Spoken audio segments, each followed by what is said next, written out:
திருப்பரங்குன்றத்தில் இந்து முன்னணி பாஜகவினர் உற்சாக கொண்டாட்டம். 108 தேங்காய் உடைத்து வழிபாடு. மக்களுக்கு இனிப்பு வழங்கி கொண்டாடினர்.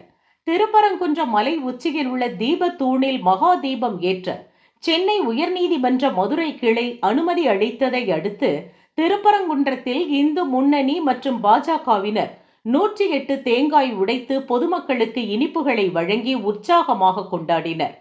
திருப்பரங்குன்றம் மலை மீதுள்ள தீப தூணில் கார்த்திகை தீபம் ஏற்றக்கோரி கடந்த சில வாரங்களாக இந்து அமைப்புகள் தொடர் போராட்டங்களை முன்னெடுத்து வந்தன. இது தொடர்பாக நீதிமன்றத்தில் தொடரப்பட்ட வழக்கில் சில நிபந்தனைகளுடன் தீபம் ஏற்ற நீதிமன்றம் பச்சை கொடி காட்டியது. இந்த தீர்ப்பை வரவேற்கும் விதமாகவே இந்த கொண்டாட்டங்கள் நடைபெற்றன. மாவட்ட பாஜக தலைவர் சிவலிங்கம் மற்றும் இந்து முன்னணி நிர்வாகிகள் தலைமையில் திருப்பரங்குன்றம் சுப்பிரமணிய சுவாமி கோவில் முன்பாக 108 தேங்காய்களை உடைத்து நேர்த்திக்கடன் செலுத்தப்பட்டது. தீர்ப்பு தங்களுக்கு சாதகமாக வந்ததை அடுத்து அங்கு திரண்டிருந்த கட்சி தொண்டர்களுக்கும் பொதுமக்களுக்கும் இனிப்புகள் வழங்கப்பட்டன.